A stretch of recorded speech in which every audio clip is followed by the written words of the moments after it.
നഗരിയിലെ വനിതാ ശിശു വികസന വകുപ്പിൻ്റെ സ്റ്റാളിലാണ് നമ്മളിപ്പോൾ ഉള്ളത്. അപ്പോൾ ഇവിടെ കുട്ടികൾക്ക് ആക്ടിവിറ്റികളും അതുപോലെ തന്നെ ഒരുപാട് അറിവുകളും ലഭിക്കുന്നുണ്ട്. അപ്പോൾ ടീച്ചർ, എന്താണ് ഈ ഒരു പ്രവർത്തനം കൊണ്ട് നിങ്ങൾ ഉദ്ദേശിക്കുന്നത്? നമ്മൾ കുട്ടികളെ ഒന്ന് റീഫ്രഷ് ആക്കുക എന്നുള്ളത് തന്നെയാണ് മെയിനായിട്ടും.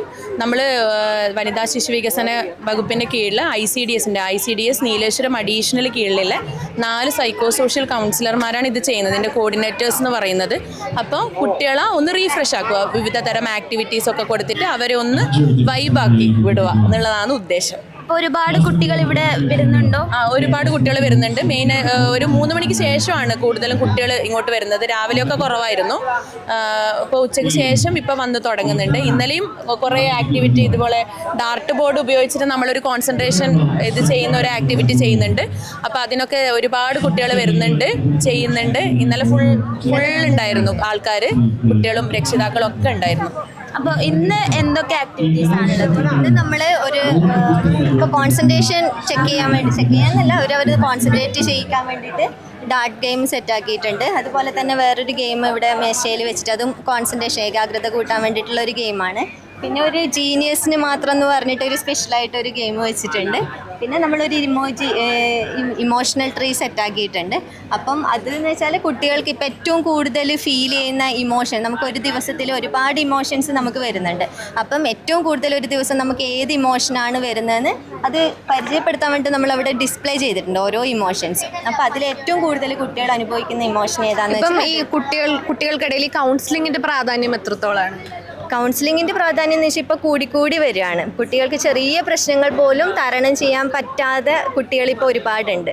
അപ്പോൾ അങ്ങനെയുള്ള കുട്ടികൾക്കൊക്കെ നമുക്ക് ഇനി അവയർനെസ് ആണെങ്കിൽ പോലും അവർക്ക് ഏറ്റവും കൂടുതൽ കൊടുക്കേണ്ട ഒരു സമയമായിട്ടാണ് ഫീൽ ചെയ്തത്. കുട്ടികളുടെ ഇടയിൽ നിന്ന് അങ്ങനെയുള്ള ഒരുപാട് പ്രശ്നങ്ങൾ ഇപ്പം വരുന്നുണ്ട്. അപ്പോൾ അതാണ് ഇപ്പം പല രോഗങ്ങളെ കുറിച്ചിട്ടുള്ള ഇതൊക്കെ ഞാൻ കണ്ടു, അനീമിയക്ക് ഇത് അത്തരം കാര്യങ്ങൾ ഇപ്പോൾ കുട്ടികളുടെ ആരോഗ്യം എത്രത്തോളം ശ്രദ്ധിക്കുന്നുണ്ട്? കുട്ടികളെന്ന് വെച്ചാൽ ഇപ്പോഴത്തെ ഒരു പ്രത്യേകത എന്ന് വെച്ചാൽ ബ്രേക്ക്ഫാസ്റ്റ് സ്കിപ്പ് ചെയ്യുന്ന കുട്ടികൾ ഒരുപാട് കൂടുതലാണ്. ഇപ്പം നമ്മുടെ സ്കൂളിലൊക്കെ വരുന്ന കുട്ടികൾ നമ്മൾ വെച്ച് നോക്കിയാൽ ഒരുപാട് കുട്ടികൾ രാവിലെ ട്യൂഷന് പോകുന്നവരുണ്ട്. അപ്പോൾ ബ്രേക്ക്ഫാസ്റ്റ് സ്കിപ്പ് ചെയ്തിട്ടാണ് കുട്ടികൾ വരുന്നത്.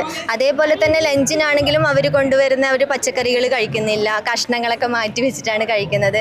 അപ്പോൾ അങ്ങനെയുള്ള കുട്ടികളിൽ ഈ പറയുന്ന അനീമിയൊക്കെ ഒരുപാട് കൂടി, അഡോളസെന്റിൽ അനീമിയ ഒരുപാട് കൂടിയിട്ടുണ്ട്.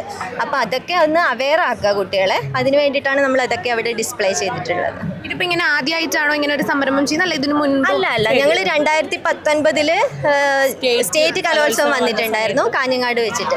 അപ്പം നമ്മൾ ഇതുപോലെ ചെയ്തിട്ടുണ്ടായിരുന്നു. അപ്പോൾ അവിടെ നമ്മൾ കുറച്ചും കൂടി വിപുലമായിട്ടാണ് ചെയ്തത്. എന്ന് വെച്ചാൽ ഒരു കൗൺസിലിംഗ് റൂമൊക്കെ നമ്മൾ സെറ്റ് ചെയ്തിട്ടുണ്ടായിരുന്നു. അങ്ങനെ നമ്മൾ ചെയ്തിട്ടുണ്ടായിരുന്നു. ഇതിപ്പം ജില്ലാ കലോത്സവം വന്നിട്ടാകുമ്പോൾ ഇത് പ്രാവശ്യം നമ്മൾ സബ് ജില്ലാ കലോത്സവത്തിന് ചെയ്തിട്ടുണ്ടായിരുന്നു. അപ്പോൾ എത്ര ആൾക്കാരാണ് ഇതിന് പിന്നിലുള്ള? ഇപ്പം നിങ്ങൾ 2 പേരാണ് ഇവിടെ.